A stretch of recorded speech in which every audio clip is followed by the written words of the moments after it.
Hello, and welcome back to Dev Game Club, a weekly podcast in which two veteran game developers look at games from the past to discuss their relevance and impact today. I'm Brett Duville, and I'm joined as always by my co-host, a man who knew I'd make it here, so he's prepared some suitable entertainment for me. Tim Longo. I mean, there was some question as to whether I'd make it here earlier today.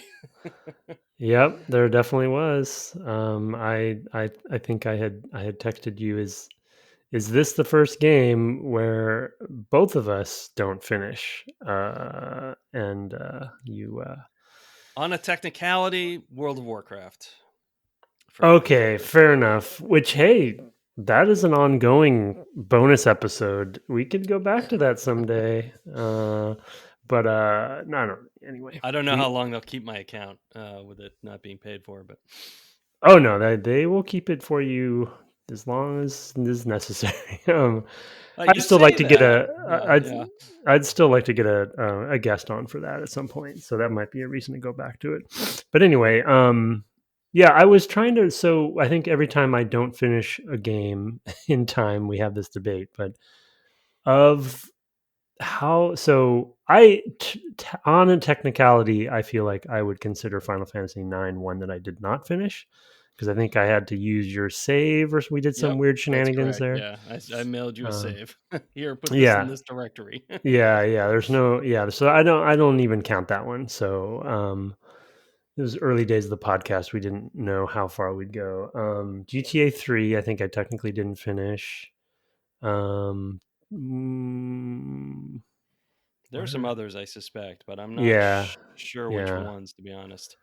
Yeah, I don't remember either. Anyway, yeah. So we are here on episode 8 of this series, and yeah, there's just no way I was able to finish in time, but you did. Congratulations! I did. Thank you very much. It was today I was really happy, actually. So behind the scenes, this morning I had my weekend was quite full. Tim's was quite full, and so I actually didn't get to it until today, which was a day off here in the United States, or at least for us. I think a lot of people, but I was like, well, that's fine. I'll be able, spend all weekend on D&D, and then on Monday I'll try to play for the cast, and I'll have basically the whole day free, and hopefully I can finish the game. And so I had been playing for a couple of hours when Tim texted me and said, hey, I've been looking up the end of the game, and there are these recommendations all over the place as far as what level you should be and all of that stuff. And I was very happy to receive that, because it gave me structure for the rest of my day. I was at that point. I had just finished getting Relm and Strago, I think. So I had everybody I was going to get, because for me, Shadow is dead. Yeah. And so I was like, okay, all right, well, that's fine. I've done this stuff. I could go and grind for a while. Yeah. And that's how I spent my afternoon, was grinding. And then I spent my evening beating the final dungeon, which I did with 40 minutes to spare. So, ages of time before the podcast. Holy Maybe cow. got some reading in between. Yeah, it was a challenge, and it was glad 3 hours on its own, right? It was 3 hours on its own. I had 3 hours of grinding, roughly, and then 3 hours of the final of the game, the final dungeon of the game, and it was Yep, it was a lot. Not gonna lie. Yeah, there's no. Yeah, wow. I mean, there are 3 bosses in there that are the statues, but every encounter, and then there's 2 dragons in there, which are optional. You could walk around them, but they were there. I wasn't gonna walk by a dragon, so yeah. But nearly every fight is a potential wipe situation. They are tough. There were several times that I wiped, actually. So I was glad to have the SNES Classic. Yeah. Oh man, if there's one regret that I think I mentioned it before, but man, I wish I was playing on that thing, because this is like not to be complainy, but one of the things I realized today as I was trying to like, I was trying to clean up some quests and stuff and get some final remaining folks.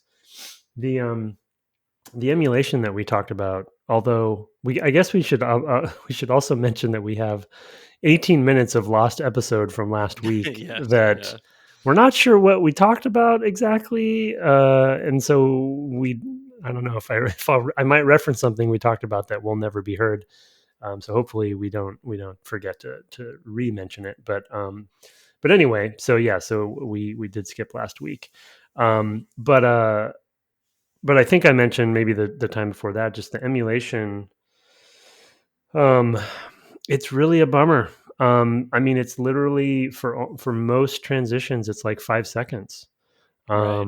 And with a menu based game like this, it's like it bogs down, So, and what I realized about the random battles is, you know, every random battle is this slowed down kind of transition where, I mean, there's whatever, I'll just randomly say, I don't know, 4 or 5 transitions for each battle, right? And that adds up quickly. And I'm just, when I'm just exploring or doing, and these battles are pretty easy for me, right? So I'm because I'm at a level where I don't have to worry about them, but the transitions are so long that it just takes up way more time and it bogs everything down. Now, of course, I could run, which also takes a little bit of time. You're already in the battle anyway, and it never hurts to get the XP, so I might as well finish the battle. I've never Yeah. used a chocobo, right? I never used a chocobo once, and I hardly have ever run from a battle because I always want I want the XP, even if it's beneath me. So I don't know. That's just anyway a Yeah, I regret. mean, and you also want it for the Espers because Yeah, the actually, Esper more charging important. Yeah. is battle based, number of battles, not XP. So like every battle is another notch, regardless of what you fight. Right. Well, you get different a number. Well, at least in my version, you get different numbers of magic points based Right. on, yeah. Correct. Right. So it's not XP based, but it's like you could get 1 or you could get 5. And I think right, if you get 5, you're leveling more quickly for the espers, I believe. Oh, or is that what those were? I thought that was just replenish. Well, I guess it doesn't make sense. It was. I thought those were just replenishing your mana. I'm gonna have to go read the manual. No, yeah, I thought that. Yeah, I think I looked this up, but Oh, okay. yeah, Yeah, I believe you. but yeah. Anyway, you should look it up and confirm, but or the audience will, or somebody's Yeah, writing. somebody told me in chat, But on while yeah, I was streaming, but I was also playing, so it's possible that I misunderstood what chat yeah, was yeah, saying. right. But I had originally thought they were giving you, yeah, back magic points, but I think those are uh, actually paying down the at different rates, but are paying down the Esper yeah, powers. I don't know what the equation there is because the Esper progress is in percentile. So if you get 1 point, well, It's no, I not guess 1%, it's I not, don't think. Yeah, because because I then mean, there's a multiplier too, right? So it's like right, some of yeah, them are like times 1. So I guess 1 point would for but a times yeah, 1 gets you what? I don't know. yeah, exactly. I never figured it out, but I think that's what it was. But anyway, but yeah, to the macro point is like the real reason to grind any battle is to get your espers, not even sometimes XP, because I'm definitely was in the middle of working on people getting third level of cure and third level of the elemental attacks and things like that. So and then the other thing is which I assume that anyone who's really knows this game well is pretty critical is the espers. Some of the better espers give you stat increases on leveling up, and so I could Mm-hmm. totally see like that being another goal, because I think for me Celis, because I had focused on her using espers that give magic power buffs or increases on upon leveling, and so I would bet if you like super grind on that stuff and get somebody's, because she's doing, for me she's doing way more magic damage than anybody else based on her magic power, I think, because I had just kind of focused on that for a little while. So if you like did that with everybody, and but then you need that esper to be equipped, and yeah, It's interesting. I like how all of those progression systems are kind of cross pollinated. Where they're kind of overlapping. Because the espers not only are an ability you can use, but they also are a leveling mechanic, and then they also can buff stats, and yeah, I don't know. It's interesting. And Yeah, espers it's have different super. things. Yeah. Yeah, it's a super neat system, and like there's some overlap between different ones, and so you're Right. always constantly. I'm constantly looking to see, what's the, how, what can I put on where, to get something out of this. I did look it up here. It is 1 for 1 point. It takes 100 points to gain a power, but some of them go faster, right? Because they have a multiplier on them. So every point you get at the end of battle gets multiplied by whatever the multiplier is. So 1 times 1 equals 1 equals 1% of the bar. Wow. So ones take 100 points. Yep. Wow. Yep. That's yeah. Yeah. So that's Ultima, for example, which is the one you get from Ragnarok. Oh yeah. It's So I was gonna. the What's most powerful spell. who's Ragnarok? So Ragnarok's Ragnarok as an Esper, its power is hilarious. It turns an enemy into an item. That's Uh. that's its power if you summon it. It turns it so you just get the item at the end of combat if you use it. Oh, okay. That's So what. Oh, it's that's what Ultima does. Oh, no, that's what Ragnarok does if you use him. and where? No, but where did you get Ragnarok? Oh, Ragnarok, you have to go to the weapon shop in Oh, that's what Narsha, that is. which is Okay. locked. Yes, I think that's where I got him, and so Yeah. you Yeah. need lock to go there and unlock that door. It's funny because I unlocked some buildings there when I first went there, and there was nothing in any of them. I'm like, oh well, I'm not going to waste my time doing this. They're just empty, and you're still getting random battles when you're in them. Besides, I'm like, oh, this is a waste of time. And Yeah. then I went to that tower where Strago was beneath it, and talked to those guys and paid them money. And one of the things they told me was that the weapon shop in Narsha, has a guy who wants to talk to you, and Yeah. that guy, when you break in there, he's like, oh, since you came to let me out or whatever, I'll give you this magicite, and that I think is Ragnarok, which gives you Ultimo. So then I was basically grinding more so than I was even grinding for XP and leveling. I was grinding for Ultima. I wanted Yeah. to have multiple characters that had it because I knew, it being the end of a Final Fantasy game, it was going to be useful to be able to cast the ultimate spell of the game. So Yeah. and it was. I can confirm that was good to have. Man, I think I had 3, maybe 4 characters that had it by the end, and that's Oh all I've my got. gosh, that is a lot because they can't equip it at the same time. So you have to. Correct. Was it a times one or was it? I assume it's a times Oh one. yes, times 1. Yeah, it's so powerful that it was very very slow going to get it.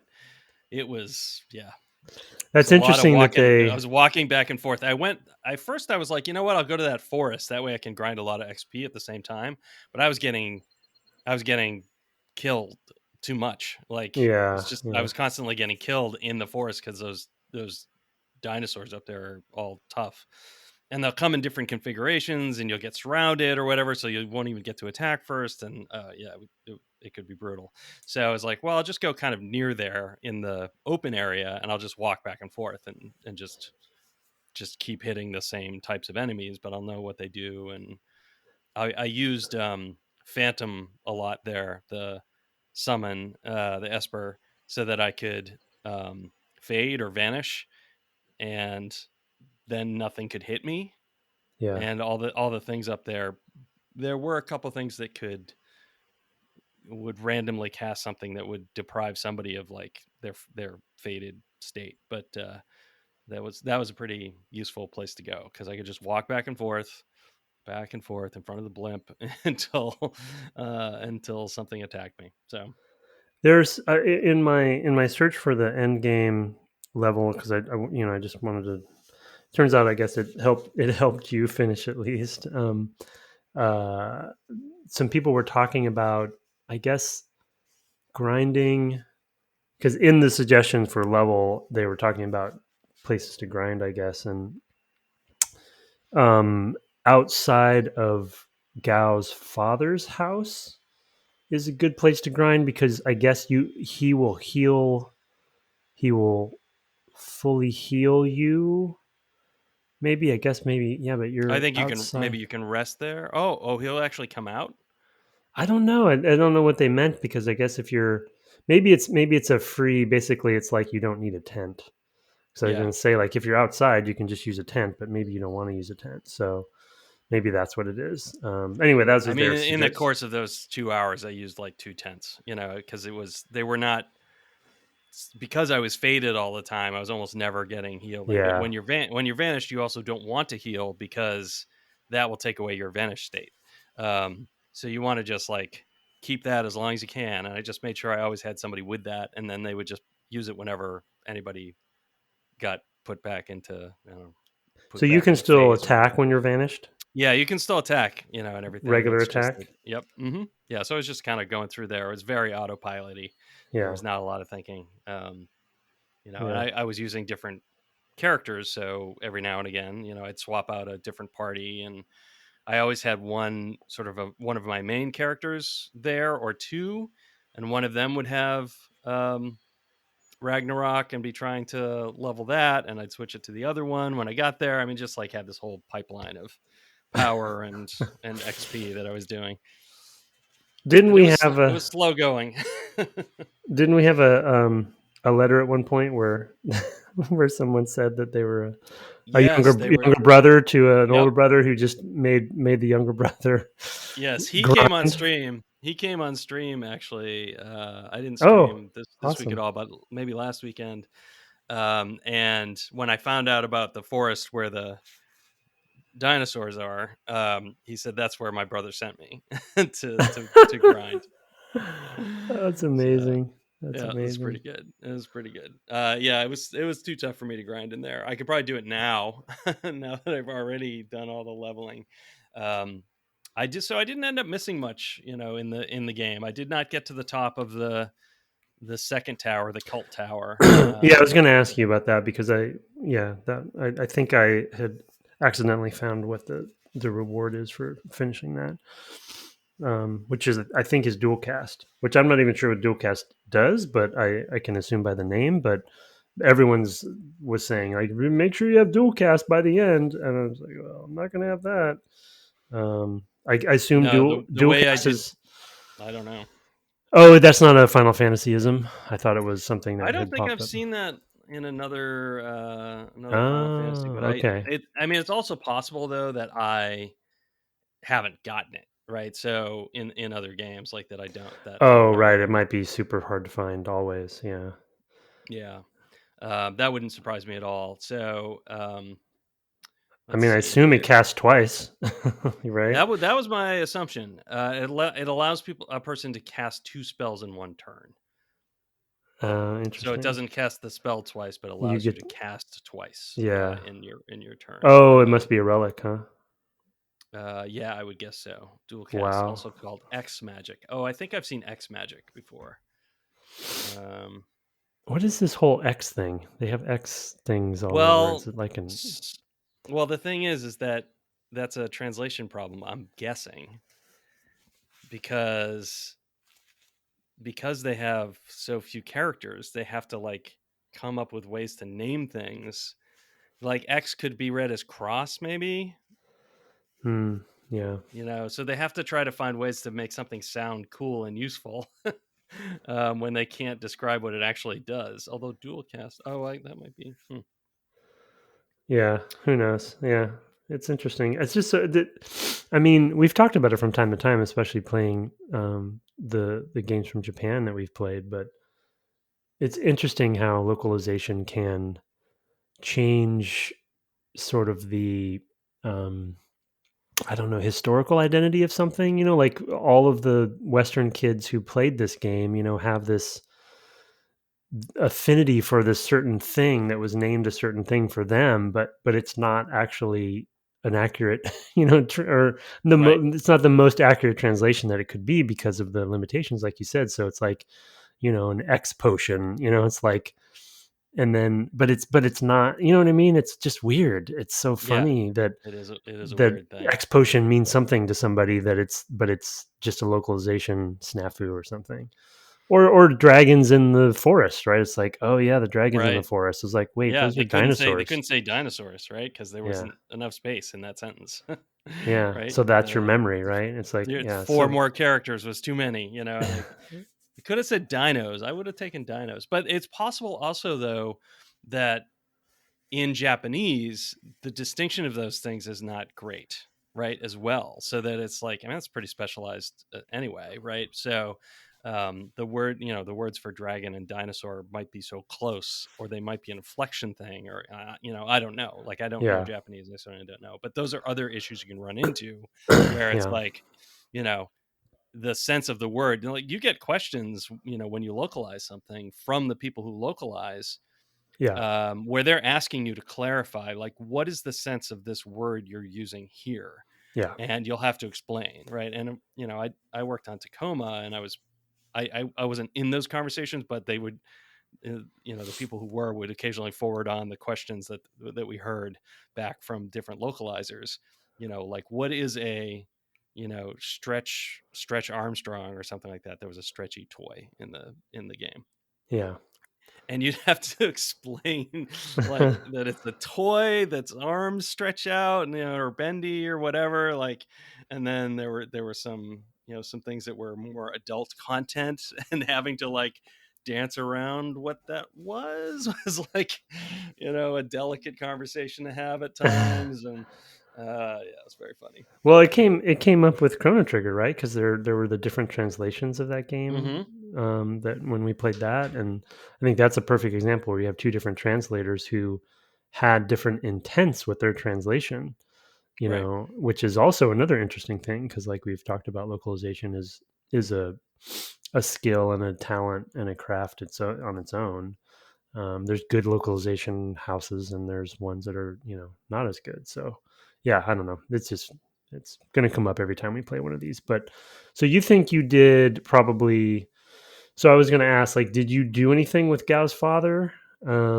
What like I was Not curious. much. I feel like I went back to him with Gao, and he didn't really He didn't say anything. change much, but maybe Gao wasn't the leader, and maybe he would have had to be. Like, I don't know. Like, I don't. Oh, is that how you get so I made a dumb mistake, which I'm kicking myself for, but to get the Yeti, does Mog need to be He does. He needs to be in your party. okay? Because I got him right, and I went back to get Mog, and I was like, okay, I got it, and I was just wandering around that whole place. That dungeon is so confusing, and those caves, and then I was like, okay, good, I'm gonna go to get the Yeti now, which I already had defeated earlier. He was just sitting there, and then I didn't go back. You have to go back out of the Yep. dungeon, swap your Yep. party, and then go back in, and it Yep. didn't dawn on me, and Yep. I get all the way Yep. there, and I was Hmm. like, oh no. Not only that, I originally thought, oh, I need Gao to get the Yeti. Yeah. Oh, and you went with Gao first? And I went with Gao first, thinking, well, Oh, because he kind of talks the same way, and I just assumed, like, it yeah. didn't make it. I should have made the connection that Lamog was in charge, but Well, Mog says it, something when you pick him up. He says something about the Yeti. At least for me, he did. he does. Yeah, he does. He says there's one wandering around here somewhere or something like that, and but I just didn't like. I didn't connect the dots that Mog Yeah. would be the one in charge of that. Like, that didn't translate to me. Whereas Gao's this animalistic, learn Yeah. stuff from the creatures in the world kind of guy. It just made sense to me. Yeah. So It yeah. does make more sense. Yeah. um, but then the funny thing is that Realm doesn't need to be your leader for the Strago No, as long as she's in the moment. party. I think that's true in general, I think. Like, so I don't know if Gao needs to be the leader of your party with the dad. I don't know. I just don't remember anything special happening when I went back with Gao, because I did do that. I went back to that house with him and my party. And Maybe I'm just also, not remembering. how did you know that Shadow is Realm's father? Like, did that From the internet, not last week right? when we were recording, I was looking around for something. I was looking around for why Relm was not leaving her bed for me. Oh, yeah, right. Hmm. And while I was looking up that, it just caught my eye that Shadow was her father. There is a hint at the end of the game as well. So in the final credits, there's kind of two types of credits. There's a set of credits which is for the characters. There's like a set of credits which is just the characters that you've named, whatever you've named them, and it will say so and so. Like for me, Cyrano as Cyan Garamond. Like the people you've named that's are the clever. actors in this play you've been watching or That's something. clever. Yeah. Yeah. And then there's a regular dev credits later on. But Shadow appears in mine as basically a ghost. And he's sort of just he doesn't say anything, but you see like his menu portrait. Uh-huh. It's just kind of floating over the town of Thamasa. Whoa. Because that's where she lives. So he's watching over where. Oh, that's cool. That's cool. Yeah. Yeah, that's a nice touch. Yeah, there were a lot of cool touches in the final. So you thing. I can go through them. when did the flashback okay, you haven't seen the flashback, or you didn't get to see the flashback from him where he flashes back as himself outside without the ninja costume on. Must have been Thamasa then, I guess, is where the town was. Yeah, I'll tell my shadow story in a bit, or I can do it now if we want to. But yeah, do it now. That's fine. Yeah. So I had gone to the cave in the Veldt a while ago, and I had forgotten that I found Shadow in the cave, which for you would have been Relm, right? You would have found Relm in the cave. Is that right? Yes, that's correct. Yes. Yeah. And there's a boss there. So I had done that a while ago and had completely forgotten that I'd done it. And so I had already saved him and beaten the boss. So I went and just forgot. And so I was like, okay, I need to make sure I get everybody that I can. So I went back to the cave, forgetting that I had done that. And I was like, okay, I have to go get Shadow. I get to the spot where he's supposed to be, and I'm like, I did end up looking this up because I was so confused. So for full disclosure, and I was like, "There's nothing here." I was like, "Well, but I already have Relm. Shadow. I know is alive." And so then I remembered that I'd already saved him. And so I think that flashback happens when you save him the first time. So it would have been a session or two ago for me that I had done that. Because he wakes up and I think he must see the flashback there. Somebody will correct me. So then he apparently goes then to the Colosseum, but I don't know how I would have known that. I don't think he says anything about it. There must have been some clue I missed, but he's, I guess, in the Colosseum. And then, but the thing is in that cave, there's which you probably got, there's a chest that has Striker in it. For me, it's Striker. I think it's actually renamed in certain other versions as something else, but it's called Striker for me. If you go to the Colosseum and you, let's see, how does it work? So if you go to the Colosseum and you bet the sword Striker as the item that you're going to bet, then Shadow will show up 50% of the time, I guess. Which I don't know if it's 50. That doesn't make sense, because if you lost, then you'd never be able to get him. I don't know. Maybe it's true. Maybe they made it so hard that you might not get him. Luckily, he showed up the first time. For me, I bet the sword, which I go to the Coliseum. I never bet weapons. I'm just like, because it's just too risky. They'll sneeze me out of there, and I'll lose whatever I bet. Yeah. So anyway, so then he popped up because I bet that sword. Didn't even have any indication he was there, other than reading the internet. And Saban took him down really quickly, and so anyway, I did finally get him, but I haven't figured out how or if any sort of interactions between he and Relm. So that's why I'm asking. Long story short, that's why I'm asking how anyone found out, like what the process is to find out that he is her dad, because There's no really way for the two characters to interact once they're in your part, in the Falcon. You know what I mean? Like you Right. can't Yeah. like unless maybe if I make Relm the party leader and then I go talk to him. I don't know. It's weird. It's weird. Or maybe you go back to Thamasa and something happens Okay. there. So I'm looking this up because of this question. While not explicitly stated in any version of Final Fantasy VI, it was confirmed in an interview with the developers that Shadow is Relm's Oh, father. what? Yeah. Okay. That is like some that's wait, so but if they confirmed it, then somebody must have had a theory from something, right? I mean, it's like why would they confirm that just or maybe I don't know. Maybe they're just like, Maybe "Hey, they guess what?" I think it's well no, I think it's probably I mean, he clearly has a relationship.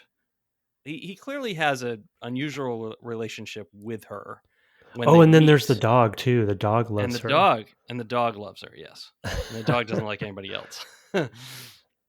Yeah, um yeah, yeah, yeah. Interesting. There's also a version apparently where Shadow is a And woman. Shadow watches over her, right? Because he saves you from the Yeah. fire. Besides, so Yeah, right, right, right. Interesting. God, that is some mythological craziness. Like video game legend, yeah, yeah, video game development legend that the fact like that's like uh, Darth Vader is Luke's father kind of stuff, yeah, which there's so many Star Wars references in this game anyway. That must be another one where it's like Shadow's Realm's father. What? That's hilarious. Okay. Well, I thought there was going to be some some cutscene or something, but I guess not. So I won't keep looking for that. no, don't. Um Well, yeah. no, I mean, keep looking Yeah, by all right. means. Yeah, Um speaking of which, as I guess as I mentioned, keep looking, which I teased to Brett that I'd say this on air. So I did not finish as I have said and as has happened to me before. But here's my proposition. okay, here we go. I think so. We'll move on to our next game. We've done 8 episodes on this game, which I think is, ties for the most we've done, right? For Yep. because of Legend of Zelda, maybe. But I think what I'll because the thing is I really want to finish this game.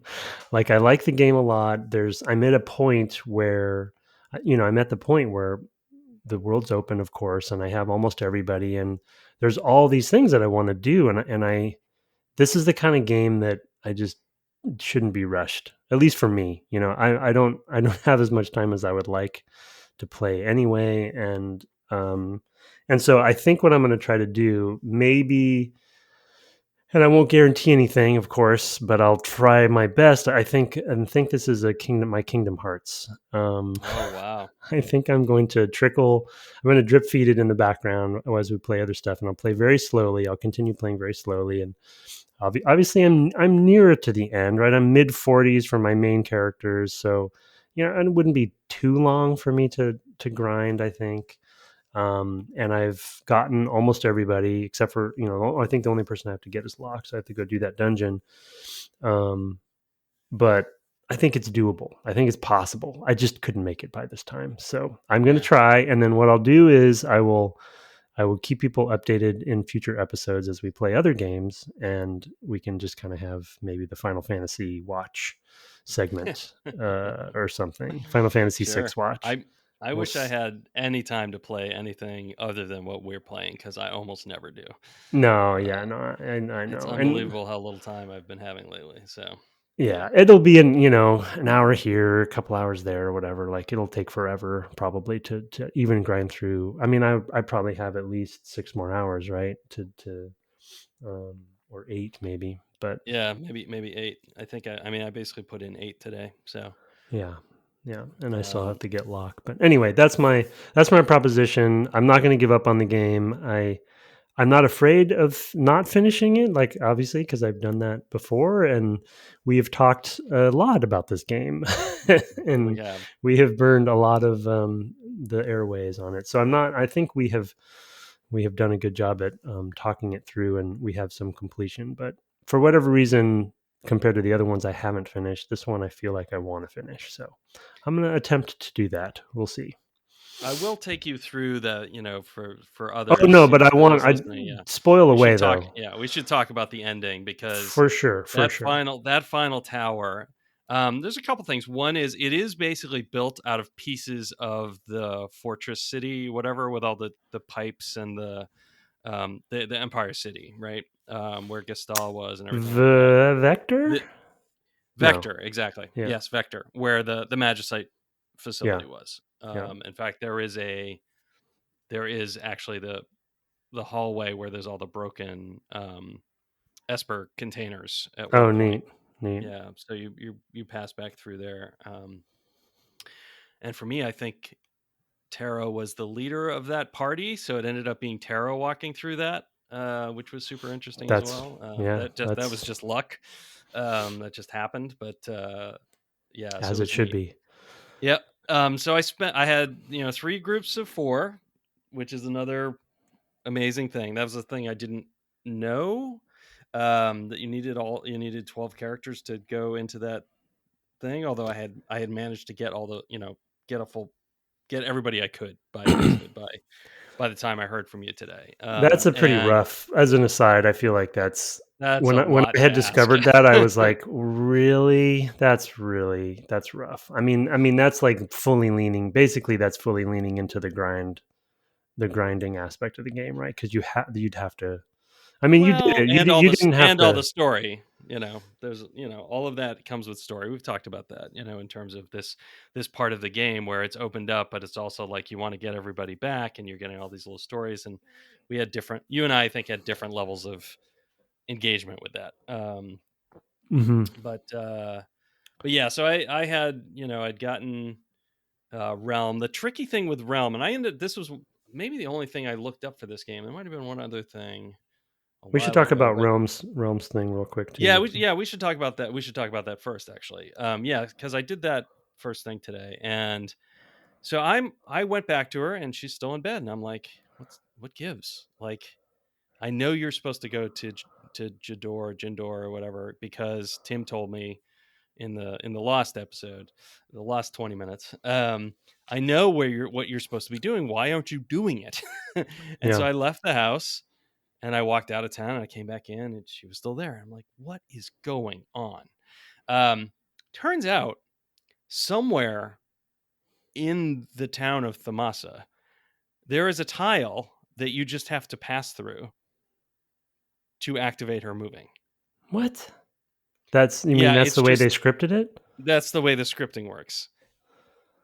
And Whoa. whatever, I always just take the same path when I enter Thamasa to go to that house, which is I walk all the way north until I can't walk north anymore, and then I walk like 6 squares east and then step into the house. So I was not covering a substantial area outside. It was like I was on this one line. I was always on this one line. And I looked it up. I'm like, is this because I didn't save Shadow? Like, can I not do this now? But then I'm like, well, no, I need her to get Strago. I didn't know that before last week, but like, oh, so apparently I thought it was the other way around last week because Yeah. she That was in her would bed. And I was like, oh, well, I need to get Strago, and then I'll bring Strago back and he'll get her out of her funk. Instead, it's the other way around. So I was and I went and I looked it up, and somebody said, yeah, you just have to run around, in town. I'm like, what do you mean run around in town? And they literally mean run around until you step on the invisible tile. Like somebody later explains, like, yeah, there's a spot that you need to actually step. I'm not really sure where it is, but if you just kind of run around a lot in the area of the center of town, you'll just step on it by accident. And there's no cutscene it triggers. It just changes her. It just moves her to Jindor. weird. Why would they even have that intermediary? Why That wouldn't it be when you leave the house? Why wouldn't it be the tile if it has to be a tile? Why not the one immediately outside the house so you have to step on it? Yeah, so but also like when you could so you saved her, she was in the cave. Right, the cave in the belt. Yep. Yeah, she was in the cave for you where Shadow was for me. So when you go and save her, why doesn't she just I don't know, cuz Shadow goes straight to the Coliseum from there. I Huh. believe. I don't know. Maybe he doesn't. Maybe he goes to the bed too, and then is in this purgatory. Yeah. But I didn't. But I didn't go to the town to find him before that. So that's weird. But then also, yeah, that's such a weird decision because for me it was actually very cool to because Shadow was the one in the cave for me. So when I went to Jador, I don't know. Maybe she was. Maybe I hit that tile too and didn't realize it. I guess that must be what happened because maybe she was in the bed and I didn't know it because I didn't see her in the bed.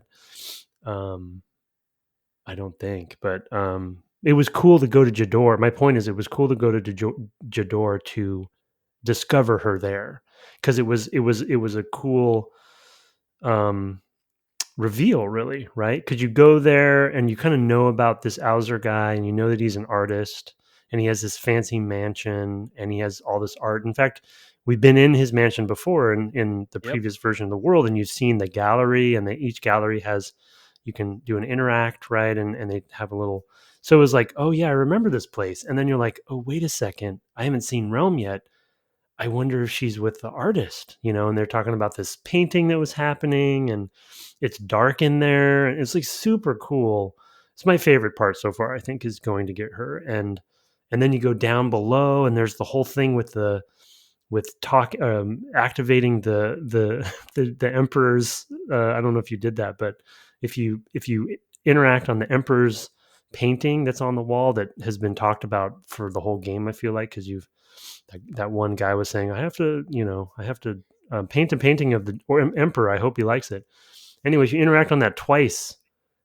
It gives you a bunch of gold or something. I forget what it is. Oh Because yeah, that was a long time ago for me. Yeah, but yeah, it did. Yeah, that's yeah, right. I yeah. So forgot just about that. stuff Yeah. like that. But then the Yeah. concept of, oh, the door is the painting, and then the paint, and then the paintings are become enemies, and then sometimes you're going through the paintings, and then they pop you out of other. It's just Well, also, you come back and the place is dark, which is super neat, and you can't go yeah, up the stairs. It's like too spooky for you or something. Like, so you have to read. Like, you have. I'm walking around in there, like, what do I gotta do? And then it's like you have to read the journal on yeah, the desk, which is yeah, a was a bit of a stretch to figure out. But I once I figured it out, I was like, oh, that's really cool. Because it's embedded in there. Like, I bought a new lamp. yeah, Or yeah. whatever he says, like it's easy. You just flip a switch and the whole room's illuminated. I was like, These that's really mini good. these there's a few of these mini puzzles that they've had throughout. Like there's also, I guess, that kind of that weird one with Sid with the fish. That's the only one. But there's been some others, right, where you have, because in your inventory there's the rare category, which is, I guess, kind of like critical path lock and key items. And I guess I just was surprised that they have stuff like that, where you did have to figure out these mini puzzles. They weren't too difficult, but they were fun to include. But anyway, that whole sequence of going below the mansion and meeting her. Oh, and that's where you get Starlit, I Yep. think, is Yep. the That's right. Esper. Yeah. So yeah, and has Cure 3. And so there's like the reward was cool. And then it's just really in theme with Realm, because of she's a painter. And I don't know, I just love that sequence. So that was, Yeah. No, the whole sequence was really, really good. I, I mean, I love just the feel of the place, right? I mean, it was just yeah, super interesting. And then like even having like finally figured out the lighting and I walked around upstairs again. I'm like, okay, well, I don't see it. He's talking about downstairs in the journal. I don't see anything. And then I went and started interacting with the paintings again. And it's funny because the picture of the woman might be the only one that's not a in-game asset, yeah. that another another sprite. um it's just that one thing. I think it's the only one, because like No, you're there's right. I think you're right. Gestal, and right there's a bucket, and there's a bunch of other stuff. um and I think it even sort of kind of waves you in that direction. He mentions like a bucket in the journal too. So like you're getting the idea that it's about the paintings, and I finally started interacting with them. I'm like, oh, these are all the same again. And then I get to the woman, it's like, whoa, and Yeah, something basically comes out of it. It's a really good moment, good spooky kind of like, oh, I wasn't expecting that. yeah. So that was neat. Yeah. Yeah. Very, very cool. Very cool. So anyway, back to the ending. Yeah, we both wanted to talk about the Relm thing because we were talking about it in the Lost episode, but and it was one of my favorite sequences. But so it's a terrific thing. Yeah, you're in a tower made of a city, a right. Yeah, it's broken made up of city. I mean, there's different. The first section is kind of a hodgepodge of like floating continent pieces as well. It feels like. Um, it's like kind of a mix. There's mechanical stuff, there's switches. Well, it's more like there's doors with like guide lighting, like an arrow above them to say there's a door here. Yeah. And like and some scaffolding type stuff around the doors. So that was kind of neat, like that you'd hang a lighting rig on. Um, and Yeah, so it's just got kind of that feel. You're each When you drop in, you're in three different locations, but all on the same map, and you're taking different paths through this whole area, at different points, having to basically open the way for somebody else by stepping on a switch. So you'll have to switch back and forth. Like, you can't run anyone to their final destination right off the bat. Like, they have points where they interact. So that takes a while just to kind of get a sense of where you can go. And of course, there's tons of random battles, but also some like mini bosses. I mentioned the dragons. There's a couple dragons in there. I think those are after the statues, but they drop good stuff, so they're worth fighting. So can Um, any of the three groups go anywhere, or is no, each group is on its own path? each group is on its own path, and All right. they cannot take the other's path. There might be a point where they can switch. Like, you could swap A for B and like have them diverge, maybe. Hmm. I'm not even sure that's true. Like, there is a spot where like um group A had to get to a button, so groups B and C had to stand on buttons to open a door so that group A could get through this door, and then on the other side, I think it's possible that A could have gone left or right at that point. Maybe. Like, I don't remember. I went right, and I don't remember noticing if the art forced me to go right or not, if the map forced me to go that way. Anyway, it's like that. And Yeah. basically you get each of them get to their own. There are some times where you have to kind of double back so you can get those other groups to go. Um, but it's fairly liberal with like each of those paths to get to the statues has a save point on it somewhere. And then once you've defeated the statues, they actually turn into save points besides. So these are the three statues that Kefka was, got knocked out of whack by Shadow on the floating continent. And those turn into bosses that you have to defeat.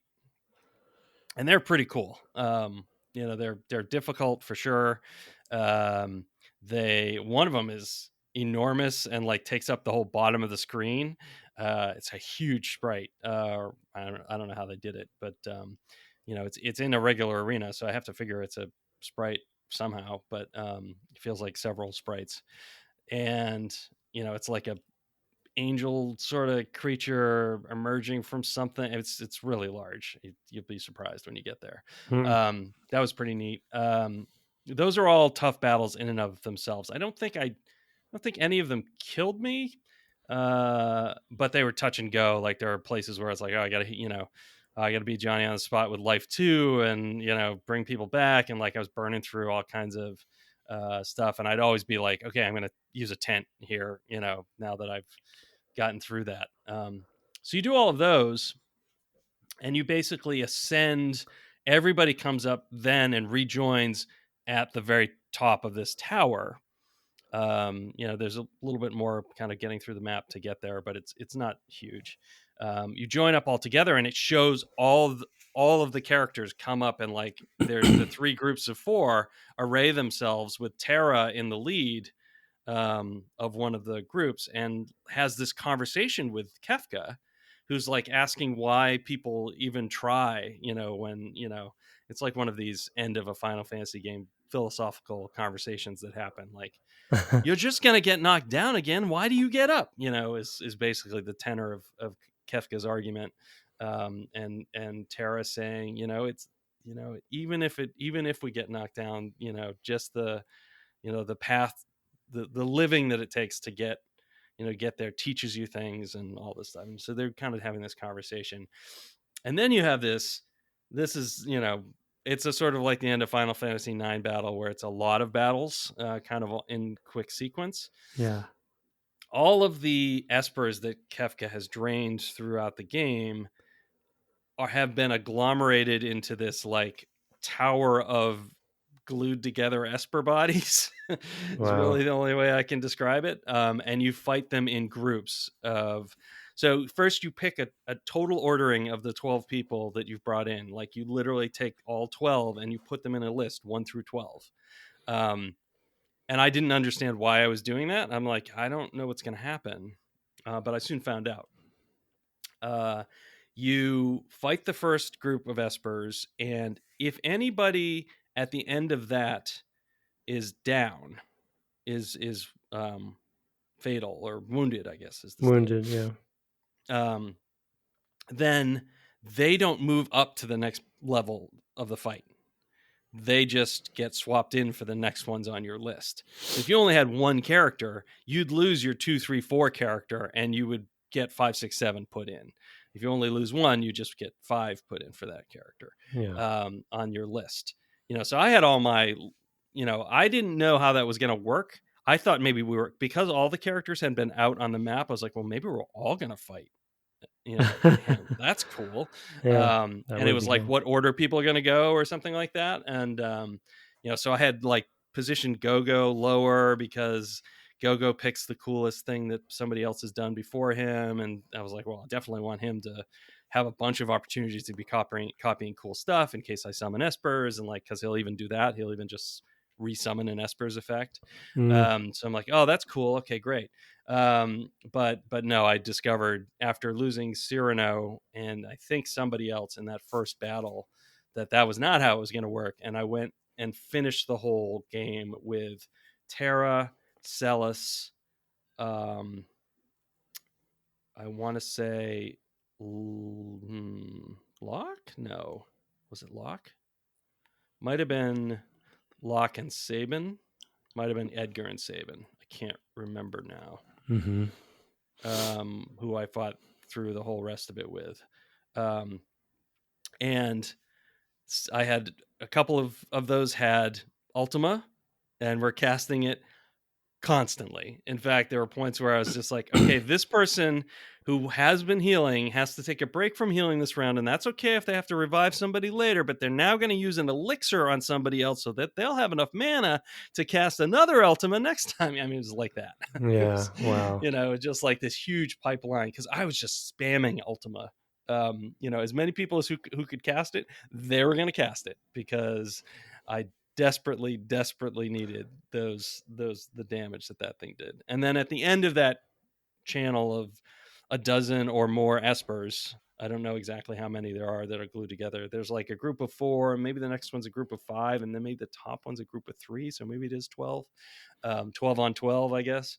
You get to the top, and then you actually fight Kefka alone.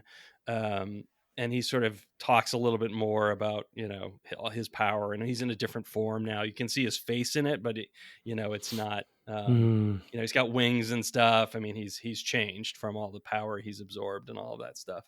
And there's a huge, big drawn out battle with him.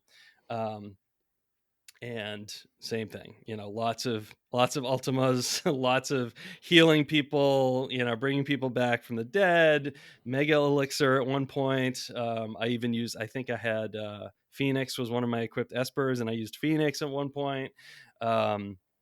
Or maybe Seraphim, which is the other healer. I don't remember if Phoenix is a healer or a life granter, but whatever. It was just like I was using the Espers at different points. Like it was like it pulled out all the stops. It felt really, fully climactic in that way, and it matched up well. Like I felt like it was a fair fight, like that it pulled everything from me and I pulled out all the stops. I used anything I had was fair game. Like I'm not, no holding back. It's like if I need mana back, use the best thing I have to get mana back instead of like a tincture or something like that. Like what's the point of that at this point? Yeah, right. So I went all in on the fight, and I was successful. I got through the whole thing on the first try. That's amazing. Cool. That's amazing. Yeah, and it was a lot of fun, and it felt, that's one of those things where it's like if you don't, it's like, ugh, again, like Yeah, you got to do all yeah, of that again. Like that's a really tough thing with these games, is that you can get to that point. I can remember with Final Fantasy IX, the first time I played it, like I was supposed to be somewhere, and the final battle is the same thing where it's like, and that was my first ever Final Fantasy. I had no idea what I was in for. And I was like, oh well, I'm basically at the end of the game. I should be able to finish it. Oh, I should be fine. Like I've got to leave in like an hour and a half, no problem. And like 2 hours later, I'm like, God, I should have left half an hour ago. Um, yeah, yeah. you know, so So is Ultima is that that's just a straight damage. There's no like elemental aspect to it. It just does straight damage. It, I'm not sure if it's physical. It's not elemental, so it's not fire, ice, so you didn't need or to air or worry anything. about what their vulnerabilities were. Is my It's point. not. I don't think it's blockable, Got it. Got it. because when Yeah. others have done it to me, I usually have an array of, you know, whenever Yeah. an effect is done to the whole party, somebody's healing, from that. It Yeah. just Yeah. always happens that way. Somebody, it's like, oh, lightning. Okay, well, Locke has got the thing that absorbs lightning right now, the Thunder Shield or something like that, and so he's actually getting healed by that, Yeah. Yeah. and stuff like that. It was fun too, throughout there are some enemies that if Relm paints them, she does a heal. One of the things they can do is heal. So you end up healing the whole party sometimes for free for a lot. It's with her painting Yeah. ability. I've been using her sketch. Well, I don't know if is painting a different one or is it No, sketch? Okay. sketch. Yeah, Yeah. yeah. I don't. Yeah. I haven't quite figured out how it. I mean, I'm painting things. Copying them, and it looks neat, but they don't seem to be very effective. So I don't. Maybe I haven't grokked how it works. I mean, I think it just randomly picks from things that it has, but a lot of times those creatures are immune to the things that they do, or even healed by them. Yeah. Right. I see. Yeah. So there are some creatures that it's not helpful for. It is, however, generally speaking, a good thing to do in the end. You kind of learn at this end tower. There are occasionally things where you do it and you're like, oh, I don't want to do that for that thing, because there's a good chance I'll do like bolt 3 and it'll heal it for 3,500 points or something like that. And I don't want, so Yeah. I'll just attack with her with this creature. So you kind of do that as well. Yeah. Yeah. And Gogo was in the party with her and was copying her frequently, if she'd find something cool to do. Hmm. Yeah, super neat, super neat. And then Yeah. the It the sounds. final thing Yeah. is everybody, rather than making you run out of the falling building, basically, um, the Magicite leaves the world and Terra leads you out in the cutscene. She turns back into the Esper version of herself, Mm-hmm. and she starts leading you out, and then you get those cutscenes that I was describing, where there's the credits for the characters. All the characters' names are given, and then what you named them. So and so appeared as, like for me, Cyrano appears as Cyan Garamond, or Timmy appears as Shadow. Would have been what that. I Right. guess. Well, I guess it did say that. Yeah, Timmy is Shadow. Most of mine were the same for the cast, right? We decided to mostly not rename our characters, so it was just Gao as Gao, Gogo as Gogo, Yeah. Umaro as Umaro, etc. But all of those are followed by a cutscene in black and white of them exiting the tower in this rush to get out, which plays into them in some way. There's a whole thing with the coin between the brothers. Those two are introduced basically together. Edgar is Edgar Roni Figaro, and then Sabin is Sabin Rene Figaro, and the coin actually plays into that, and Setzer's there with the and the coin and everything, and so Nice. I wouldn't have understood that if not for your help, but that plays in. But that was a nice one. Um, Locke saves Celis from falling to her death at one point. When Oh, it's I doing see. I Locke's see. thing, because that ties into his story, etc. So it's all of that stuff. Oh, and then at the end of that, after it's done all the so and so as such and such things, and then it just says, and you. Oh my gosh. Wow. That is so 90s video Yep. game. Yep. But so good. Wow. Yeah, it's charming. So you're saying it just like as a credit, it's saying you Right. are one of Yeah, the yeah. you were also part of this story. Yeah. You Yeah. know, there was a Man. cutscene of I think her name was Katerin, who was having the baby. You know, there's a scene of Mhm. her Mhm. being about to have her baby, and then later there's her with a baby, and the father, I forget his name, but Mhm. oh, it was really neat. You know, it was one of those things where you get to come down. You have the epilogue. Um, Yeah. you're not playing it, but you are getting to see. Oh, everybody gets out. Like even there's a point where Tara, because the magic has left the world, she's like her powers fading basically as all of this is happening. And there's a point where she starts falling out of the sky, and she's been leading the ship, you know, away from danger. Um, and apparently sets her like they don't show this, but that it's implied that basically Setzer drove the ship into this deep dive, so hard to dive that it made everybody pass out, except for him, and he caught her. And because then there's an interaction where it's like, you know, I told you it was a fast ship or something like that. So it's pretty Wow. neat. Yeah, This is a lot of stuff.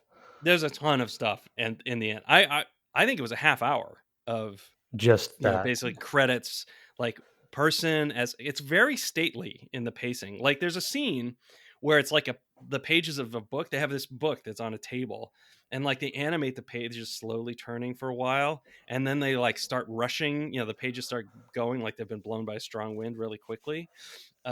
And then they do all these names, but it's like so and so, and then it's like a beat, and then it pans up as such and such. You know, it's like, and it's all slow, and then they show this cutscene, you know, which are varying length, you know, in black and white, of them all escaping, and it's like one at a time, you know, and there's like whatever 14 characters or something. So, um, yeah, Wow. 14, yeah. So I learned that some of the characters' last names from this that I know were probably in the book, but I didn't know Setzer's last name was Gabbiani. I did not know that Strago's last name was Magus. Strago Magus. Oh It was boy. just funny. Seems like a lot But of Italian-ish names or something. Like I feel like some of yeah. yeah, uh, Italian and French. Yeah. Yeah.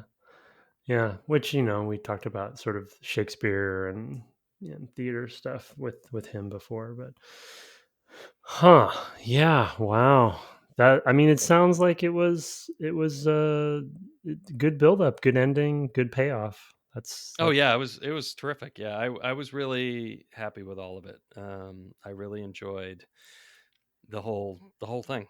You know, it just really worked. So I can see too, like when you describe this and the way you're describing it, even just how excited you are to talk about it.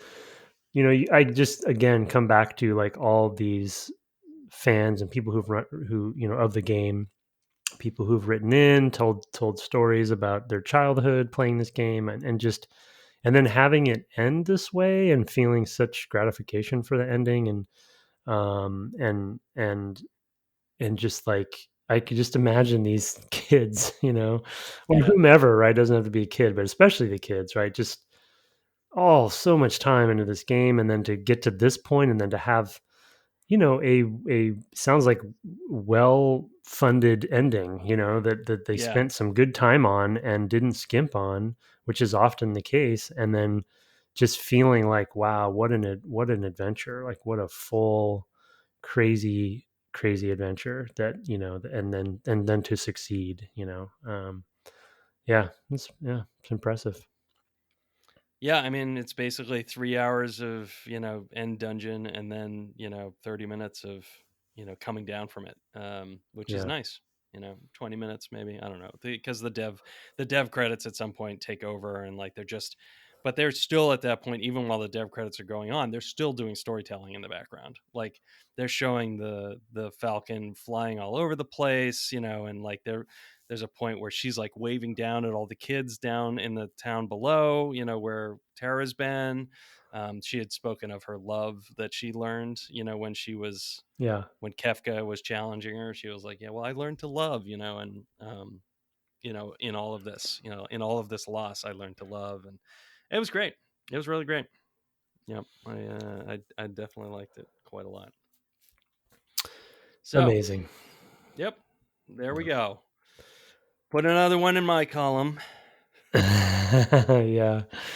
Yeah, we'll see. We'll see. I mean, again, we're I hope you do. I think you'll enjoy it, right? I mean, I think yeah, it's yeah. yeah, And it's definitely not, I don't I've thought a fair amount about sort of like my vague memory of 9 versus this one and sort of where the differences were for me, but and I definitely enjoyed that one too, and have, an affinity for it. Part of why I think I'd suggested playing this one.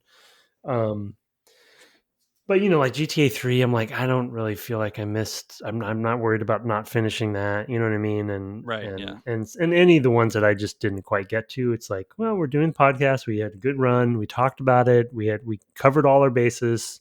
I didn't see the end credits, but I'm not worried about it. This one yeah, though is the first one where I'm like, this I do think we need to finish. I think we are done with it for the podcast, for the main series, but it does feel like something that I do, just for me. Like, yeah, to be honest, I'm actually kind of looking forward to just playing at my own pace and really like exploring and digging deep into the world, because I didn't get to do all the extra stuff that you've done. I'd like to, go after the dragons or whatever, go to every town and see if there's any tidbits. Yeah, I mean, it's a game that I think warrants that, and it's it's connected with me enough to do it, I think. So we'll see. I mean, it'll probably cool. take me forever if I ever do finish, but I don't No, know. that's We'll see. fine. See what Take your happens.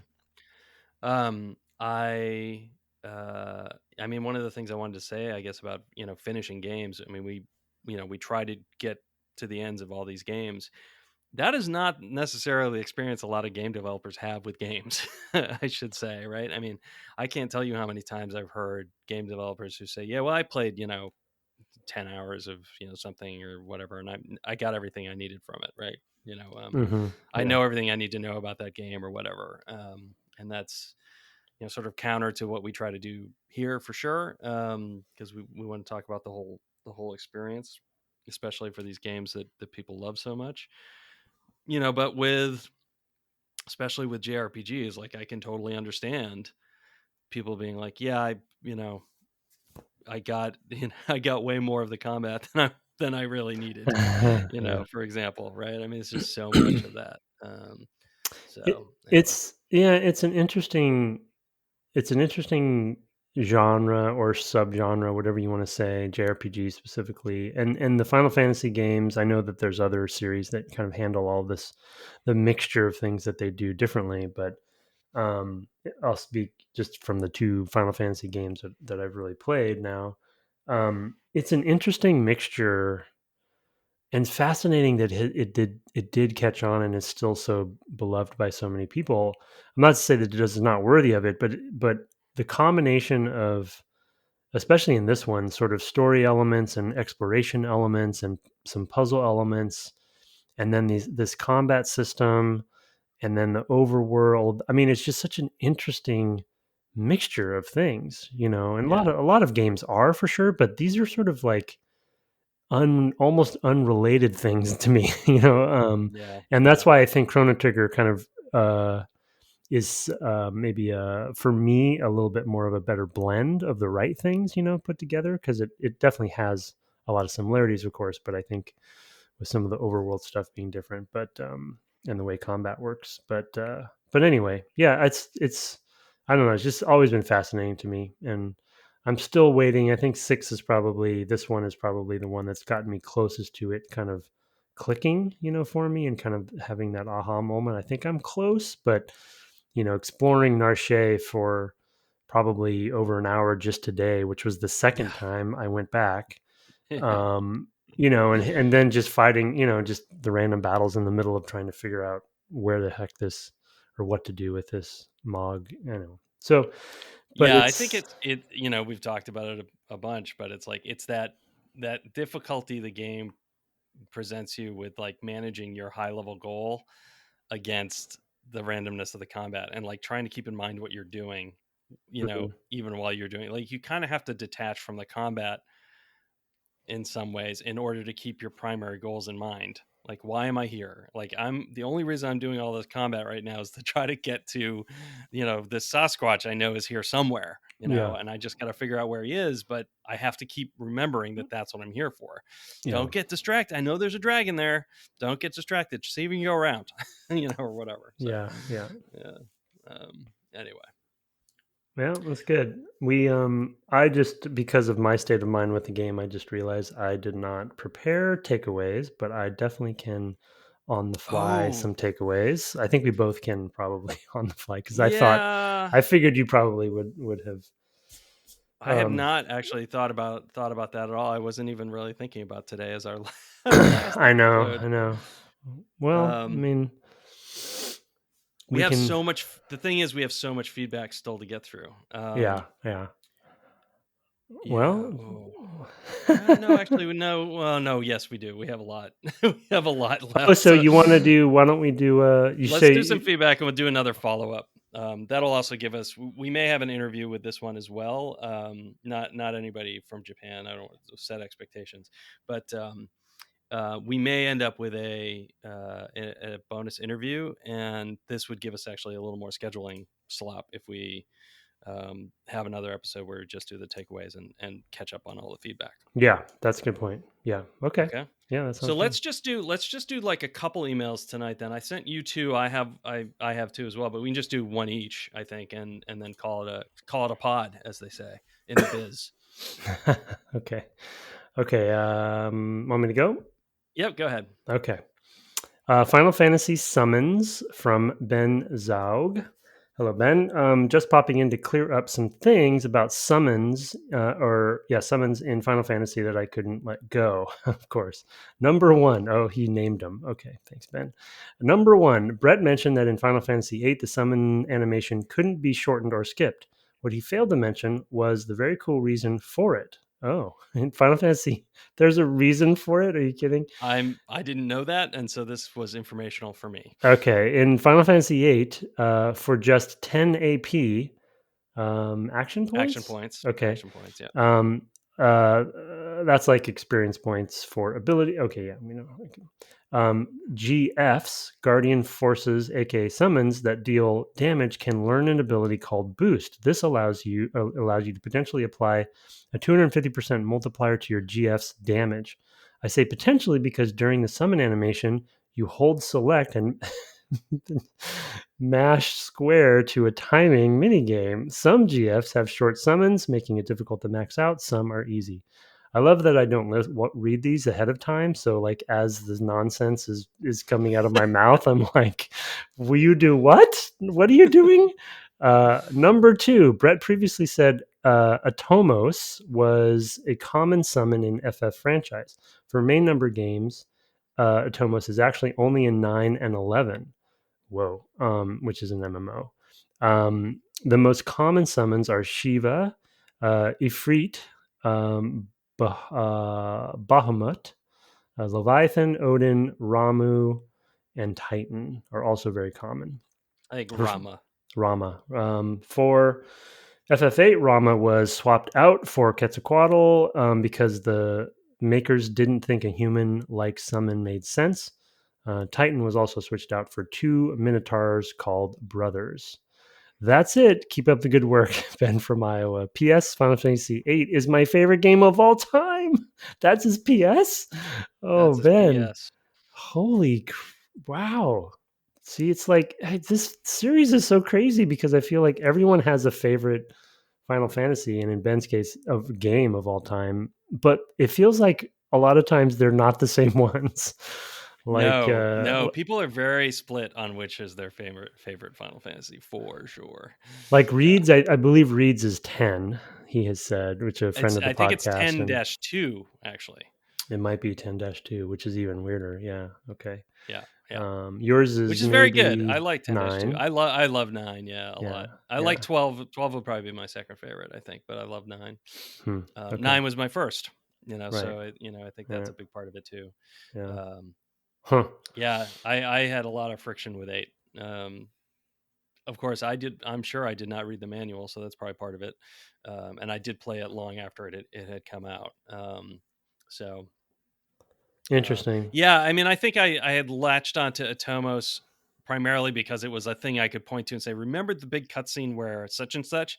That's a summon, right? Yeah, And yeah, yeah. not being so much about like this one was in X, Y, and Z, but more like that's I was trying to think of a big visual like, okay, so they can be these big things that happen, in the Yeah, other and I game. remember that was a big deal with 7 when 7 came out. I mean, I know they were in the Yeah. previous games, but when 7 came out, everyone was freaking out about like the summons being like, "Oh my god, the summons are these super cool cutscenes and holy," and it was just cuz the obviously CD storage and stuff. So, anyway. Yep. All right, let me do one real quick and then we'll let you go off to your streaming. The subject is tonal shifts in Final Fantasy VI. It's from Tom. Brett and Tim, I'm so glad you guys are playing Final Fantasy VI. It's literally my favorite video game of all time. Aha, take that, Ben. So it's awesome to hear your thoughts about it. I was listening to episode 4 of your playthrough today, and you talked about how Final Fantasy VI has some tonal shifts between drama and comedy. You compared it to some Korean filmmakers, but it reminds me more of the game's Shakespearean influences. Shakespeare was quite willing to do tonal shifts into comedic scenes in the middle of otherwise serious plays, like the drunken porter's monologue in Macbeth. Excuse me, the Scottish play. I don't know if that applies when we're recording a podcast, but or the character of Falstaff in Henry IV. IV Henry IV. How do you say that? I actually don't think I've ever pronounced that. Henry the I, 4th, yeah. Henry the Fourth, I Or Henry guess. Yeah, 4, yeah, I think both are Henry fine. IV. Anyway, thanks for playing the best game ever made. You guys keep playing, and I'll keep listening. Tom, sorry, Tom. Apparently now we'll just be on the downslope for you, but because we've hit your pinnacle, but we shall do our best. Yeah, I mean, Shakespeare is of course a great touch point, and we talked about that a lot, I guess, in Final Fantasy IX's case, and probably also about you know Eastern cinema and its tonal shifts as well. But at that time, it's a favorite thing for me, so I just bring it up whenever I have an opportunity. But you're right, you're right for sure. Yeah, I mean, yeah, Shakespeare's as far as the Western examples.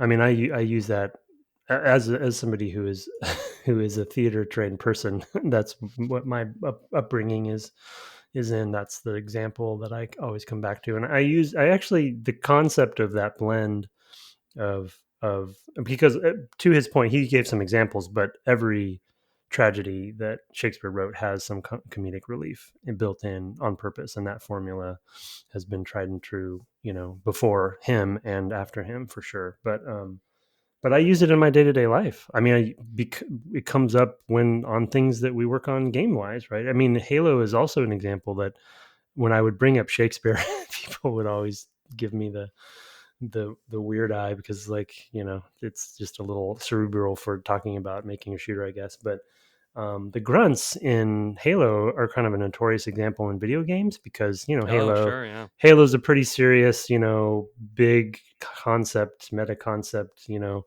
universe saving kind of game, or franchise rather. But then the grunts everyone always remembers, like, oh, those guys, they always would make wisecracks and be funny, in the middle of this combat, so it's this weird combination. But I've always fundamentally agreed with Shakespeare for sure that you need for the tragedy to work, and so people don't get too morose. You need a little bit of that to contrast it in anything. So yeah, I think it's a good point, and I'm Yep. not surprised that they're using it here.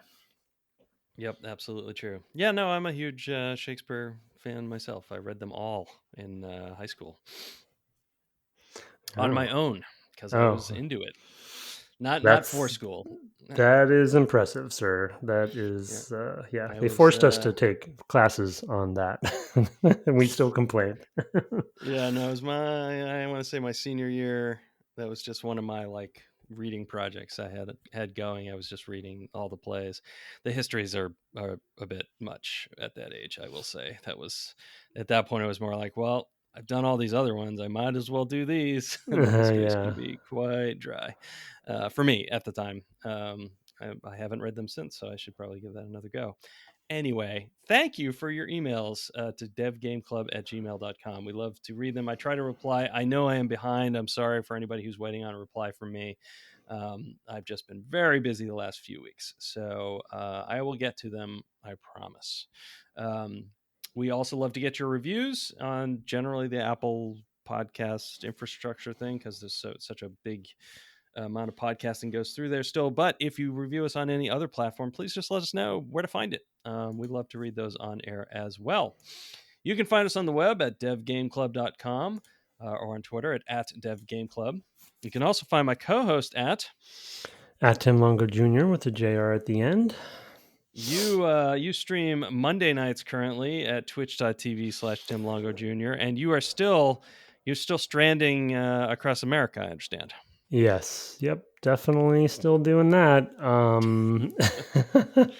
much longer do we have? I don't know. I feel well, I mean, I'm in Utah, maybe. Yeah, Utah, maybe close to Nevada.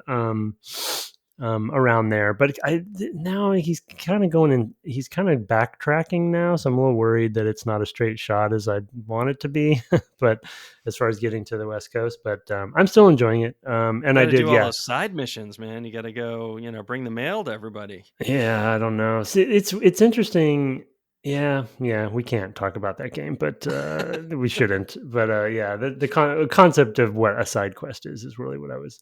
But I'm just really trying to stay on the main path because there's not really, there's you don't need to level up or anything, so you can just keep going. But anyway, yeah, it's yeah, I had to cut out one. Just Brett and I are both very busy, so I'm not able to do 2 nights a week. So I did cut out Tuesdays, so I'm just doing Mondays now. So it'll take me a little longer, but I don't know. I feel like I'm getting there. I must be, 2/3, if not 3/4 of the way through, I hope. But yeah, it's still an interesting game. And as I said on Twitter, it's still surprising me. I still don't know what's going on, but Calamity keeps coming on. Nolan keeps coming on telling me that it'll be this explained. Don't worry. It's like, okay, I'm waiting, Calamity. Like, what's going on here? So yeah, thanks for everyone who's coming on, especially, it's fun to have Mystery Dip and others come on and who have not played it, and to kind of just come on and be completely baffled, and then have people who have played it come on and give me pointers and, and laugh at me as I'm refusing to use vehicles. So yeah, it's a fun time. Cool. I am still playing Dragon Quest Builders. I did not get to play it last week. I'm going to try to get on at least a night this week. And since I finished Final Fantasy VI, I might play more of it over the weekend. I'm also so behind the 8 ball on my D&D campaign that I end up spending a lot of my weekend on that. So we'll see. But look for me there. If you subscribe, you'll get the emails and all that stuff. Our intro and outro music was written and performed by Kirk Hamilton, commissioned by friend of the cast Aaron Evers, and our logo is by Mark Garcia.